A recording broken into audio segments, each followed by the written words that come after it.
Kelin machin kalap. Sibo ay nanage na nabro. Romeo, Kelin ibema, nang nasadi haipet nga mamoybu, nasin di haipet tikalihe. Nang ga seliga manadabayam na lay.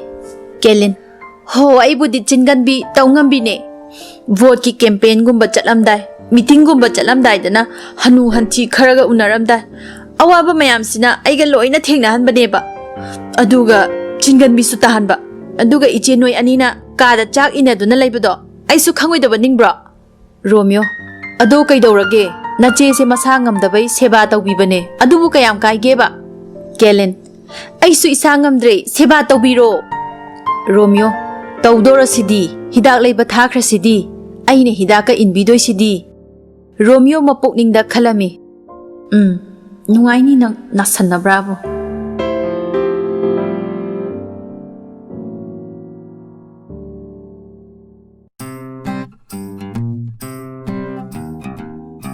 Kellen mamit mana chap yung katlaga.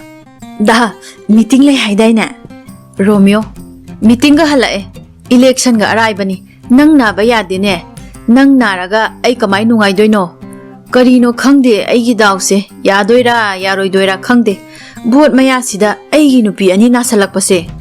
Hoy da, adubudi masida daw patabagay. Loy na chat kiba hay duni. Kellen, ichi madi karpaw rabo. Romeo, pare. Kaisu tawdre. Nangi na doktor na kay hayra eba. Itay mas hanggita na tambodo. Mayek singde. Nang na amukta mo. Kay hayra doktor na. Kellen, hida ira idudi. Hidak tu charaga adum pani hayra kayam tawre hayra ado wakal nungay halo hayra awaba wakal yam kalu no hayra Romeo, nang se doktor na awaba wakal yam na kanga no hayra eba. Adudi mental problem oiramba su yay ne. Adudi psychiatric doctor amaga amukta na kisira. Kellen, kaino tamo? Aybo psychiatric doctor yengu kaina. Romeo, kaidawrage haise. Nangbu haujikta doctor na wakal nungay na layhallo hayre hayday ne. Wakal gi layna haisidi psychiatric tanagadabani dana. Aduda tana haurasira na hangbanida. Nang nalana khalido kaygino.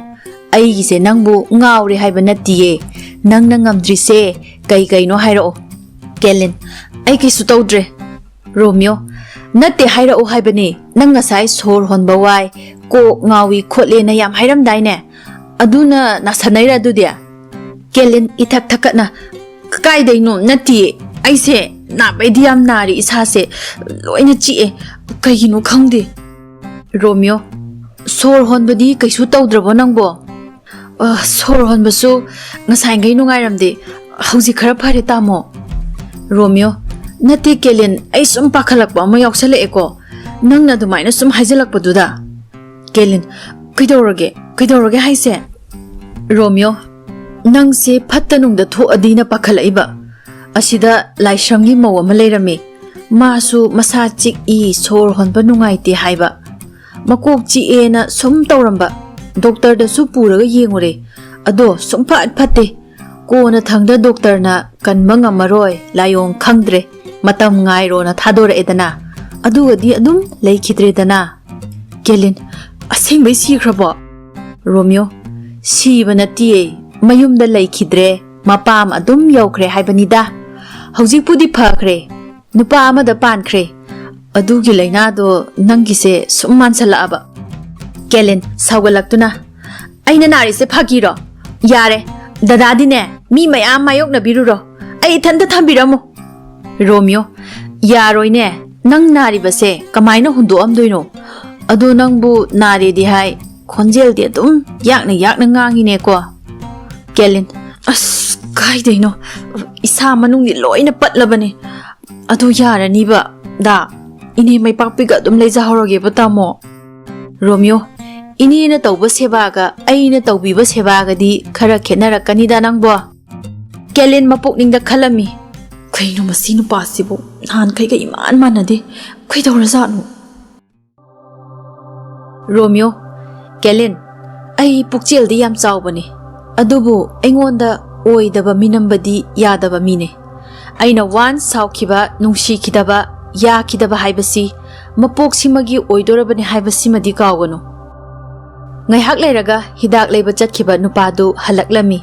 Nupaduna, Tamo, hidak haibadu sida leire. Romeo, oh, kaino, sida pirao. Hidak tu loksalami. Ai thola age leiramo. Aduga moigi paisa haibado, adudo nangna phanaba tawkhro ko. Hoi Tamo. Nupadu su thokirami. Romeo, se, nasado ngamdradi hidak jasi se. Kelin, masadu itak thakatna. Yaranida, ai ko na charagi mi. Romeo, yaroi haibani. Nang nasa ngamdi hairaga ai kamaina nungaidoino haibani. Karamba hana chasige, painkiller se hana chasira. Kelin, da, se, ai chaza haurageba. Da, mila isingdo mayokna biruroba. Romeo, ai gi nupi gi seba ngakta tawjaba sida. Se, chasalo gulisi. Kelin, as, da, seba.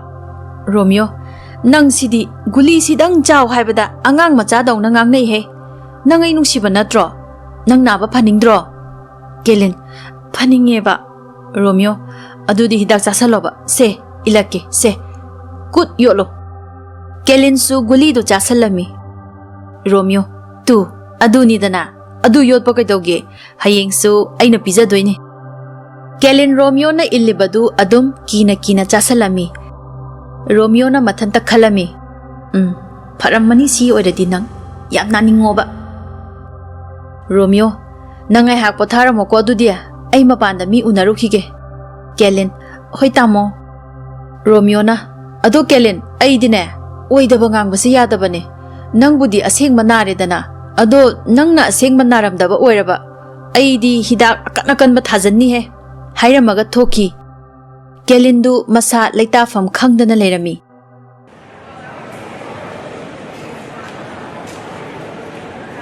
Numidangi matamsu langba helaklami, mi tinbasu asum helaklami. Romeo laiba singdu unabagi ngaihakta fawba sanglamde, paisa lawba lakpa, chaba lakpa, mayamdugi seba koichen chenbada awaba amani. Mafam khudingda mic panduna lawnarami. Aduda vote pibiyu, aduda vote thadabiyu haiduna lambi sorok pumnin nilami. Numidang thenglak matamda Romeo magi famung yaubada pop tarami. Masadu wabana famung hek yaubaga adum tumthakre. Sally Romeo gi manakta tapna changlakduna khongup lauthokpiduna famungda Ningthouja na tumhalami. Tumduna lairiba Romeo da ngathaduna. Tamo, aibu waraubinuko. Aina Tamo bu yang wahale. Ai nungsiba phangnaba hotnabada Tamo bu yang wahale. Adubu Tamo, aidi nangna gyan tarakpa numitto aduda bu ngaijakibani. Ai nangbudi thamoi sengna nungsi e Tamo. Nupi oibi khudingmakna magi mapuroibabu aina ngasi Tamo bu nungsiriba asugumna nuksiramgadrane. Sally su Romeo da ngathaduna adum tumthakirami. Romeo na mikap tholakpada Sally na mangonda ngathaduna makhada phammaga tumduna leirami. Romeo fuk hawgalaklami, Sally di ningaidana tumduna leirami. Romeo Sally gi joina tariba samlangdu haifet khongat piduna nungshina nanbirami. Romeo, Sally mikap tholaklami. Romeo, hawgalo, sida tumulao. Nangna sangamde hairaga kaidobaino adumaina tumidi. Phamungda tumulao. Sally su tapna kakhalai. Romeo Sally da munna yengjai. Romeo, Sally, nangse asuk yang nungsirise kaigino. Sally, asengbaisu nungsibra Tamo. Nungsi. Sally gi makhutu paibirami.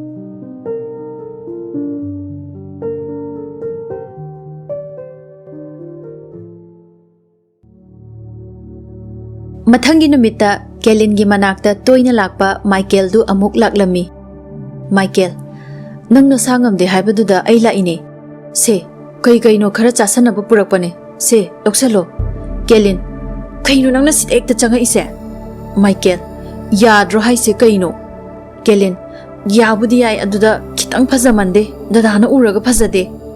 Michael, noi nupada hairgane aina nanakta laise nang sida laihawe haibaini changa ise ado kai oina ngamdrino ba Kelin ngamida ngambai wadi ngamoina ngamsanadriba Michael kai wano dudia aidi aseng bai ngamdrira na pakhatluini Kelin yare pakhatpiyo so haide yam normal da wari sanase sidadi nangi karando torokano mi mamangda fazade Michael ho aisu khangjaye itaima Kelin kana kana laki nangbo Michael ithantani kaino sida lakbabu kana mo horoko hairino ngaikone noi amase sidore haidubu sidribo Kelin sidrida sidoi mandre paisumta su taude Michael hoine ma siba yade ne Kelin kaigia o ma siradi noi nupana nangse chap khradi aina nangbu lona nusijaise yakhidro Kelin yare nangi wado soida matang chade nang chakro mina uraga phajade Michael hoi he aisu khangjai tumina nganglambadu khonjel khara haugatuna amu itaima nabaga yade ko adudi ayamu chalukhige hairaga Kelinda michi khachalamaga thoki Kelin su noktuna lehaurami somdana Tracyga Seliga wa tanarami Tracy wafamse chummi chema makoyani mari leinare Seli wafamduna chumadi hauzik nangna tawge khalibasna kari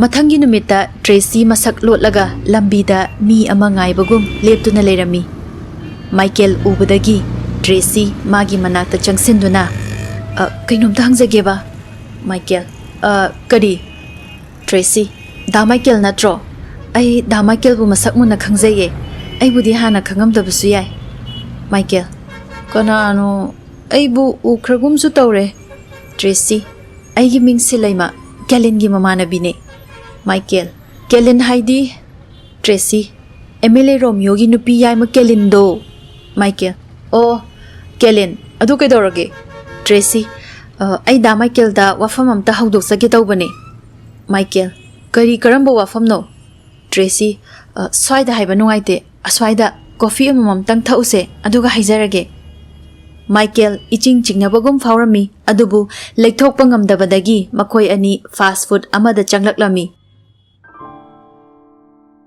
Tracy Kelin ga da Michael ga adum toina unaba punbagi warido aisu Kelin na tambadagi loina tare handak Facebook da video ma viral chaki hai adugi warisu haipe tajakre Michael aduda karino nangna hainingi se sakhara kakna Tracy Michael na khara saurap ngangakpaduda haifet hautana yenglami maithongdadi haifetang noklami nupi oibigi awabase nupa oiriba singnadi khanglamloi Kelinda fauriba awabase nangnadi kaisu khalamloi adubu aidi khange mana nangbu thamoi sengna nungsi adubu mana di haiba ngamde Michael aisu loina khange aduda nangna wabiyo haide mana Romeo da lairidusu Romeo gi maral mathumdo pambagi ni haiduna haikre adubu kari upai lei aisu aigi khangna jabi lei masu khangbane aisu ma budi nungsi adubu madi maunina aina mabu kamaina lauruni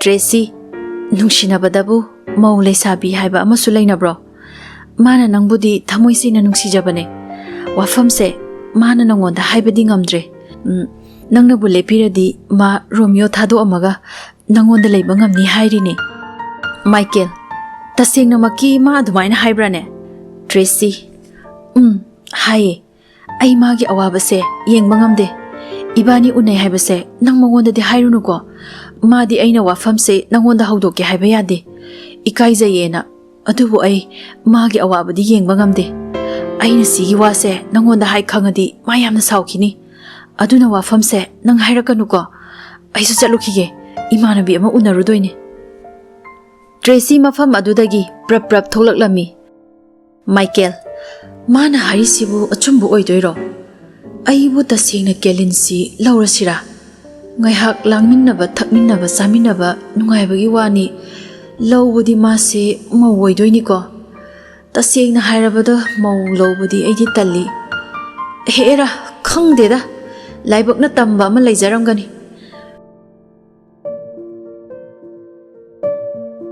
Nongma nini haujinkre mayamna khaurangna ngainarakpa election numit oirami. Nahan makai nasanarurabasu numitudi seli ayuk nganna hogatuna dup thaumai thaduna lai khurumduna leirami. Romeo magi nupi ahum amadi mama vote thadarami. Numitudi irang langnarami. Yamna ingna vote thadaba adusu loishinkhirami. Vote haidokpa numitudi DC office tu mina pik thalami. District tuna konba atopa kendragi mi singdusu irang langami. Akaba mina haraunari, kadaba mina thamoi kainari.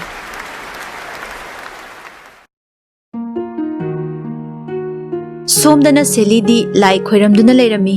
Phanayam hairabasu magi thamoinadi mapuroibagi michangda adum oiri.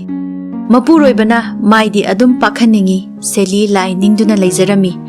Wakhalsu charangna leirami. Nangna wakhal taraknaba hotnabada aina nangi mateng pangba ngamkhidre. Pumnamak nangbu nungsirubagini tamo. Nangna wakhal tarakba nangi nungshimi yengdo khak pamlubagi. Adubu khangde ai thamoi sinadi tamo bu mai pakhaningbadi adum fauri. Somdana irang langlami. Akaba singduna lau lauduna koirang langami. Kendra ki vote masing thiraga result mathang lauthoknarami. Romeo hoigi kendra gi lauthoraklani haibadagi magi worker singdusu irang langnarami. Masu wakhal leitadaba charangnaba sum hengatlaklami. Ngehak leibaga mayamna khaurangna ngainariba result lauthoraklami. Haujik kaisamthong kendra gi polling singi vote masing thiba pumloi loijare. Haujik MLA oibiriba Sri Romeo na magi naknaba lamba Sri Ibo Chauba Singadagi ngakpigani. Haujik MLA oiriba Sri Romeo dagi magi manak nakpalamba Sri Ibo Chaubana vote masing chani kuntra henduna kaisamthong kendragi oina Sri Oinam Ibo Chaubana vote kare. Asumna lauthorakpaduda Romeo gi worker mayamdu sakfam loina hanjalami. Makhatana lauba amta taramde. Vote kariba atopa singdudi chongbaga phanbaga jagoi sanaduna langnaduna irang langduna laura chatkhirami. Maithi hauraba Romeo gi worker singi mamangdasu hauna lausalamduna chatkhirami. Romeo vote maithi bagi pau tabada Romeo gi irang langlamba yumdu tumin laikre.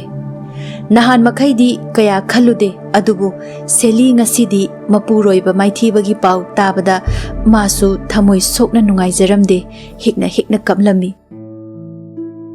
Seli pumnamak aina thokanba ngaktane Tracy. Aina isagi ta khanmagi tungi karisu khaludabagi de. Tracy ichema se kapkano yareba sigidi kaisu khalluno. Yam sathina henbasu nate ichema. Chahi manga khaki lainga kidamakta ichemana karigi pukning sonthabirino. Mathangdasu mayam leirisidi.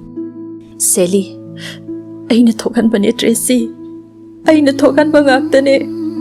Tracy ichema punsi haisidi up down laibane. Masi maithibagi tamose pura maithibadi natedana. Masina tamoda para amadi soidana piradoine. Mana soikiba mayamdo khangnaba matam pirini. Mathangda amuk soiraktanaba. Tamoda pukning thawgatpiyo. Ichemana nungaitabagi mawongdo uraga hena tamona nungaikhiroi. Chahi manga khaktagi laingakni. Seli ai yam ningamlaktre Tracy. Tracy pukning hanthagano ichema. Tamona vota maithibasina imungsida kari awonba purake haibado yengasi. Asumna Tracy na Seli gi mapukning fathabirami. Numidangduda Romeo magi election du maithi haurabasu magi vote kidamak tasengna koi chen bikhiba magi worker singdugi party macha amadi silami. Nahan makhaiga mana khidre ichik chi chak chanaba loibaga makhoi singsu hanakre. Ahing thenglak aba matamduda Romeo mathanta sofaduda phamduna ungduna lerami. Yusu kharadi thaksille adubu ma ngaudi ngauramde. Sakhi su machanupagi mataudu ubada nungaizaramde. Sakhi, ibungo, haujikti botsu loikre. Karisu nungaitaba taururanu. Sigidamaktadi matam asuk yam leirisidi. Romeo, ai kisu khandeda ima. Maipakpi su makhoigi manakta changlaktuna maipakpi ibungo aikhoi kelindu phone amda tawbiyudana pungse phaneyam thengzilakle haujik phawba halaktrisibo. Romeo, ngasaide kelin leitro haise madi kadai chakriba. Maipakpi mamanabi amagi mapabungna bot kai haibra adugi cha kawe na chakhibane haujik phawba halaktri.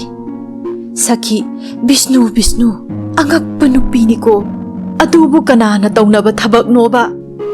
Romeo gi maithongduda saubana henbagi mamidi tai adubu uthoklamde. Romeo phone taurami adubu switch off hairami.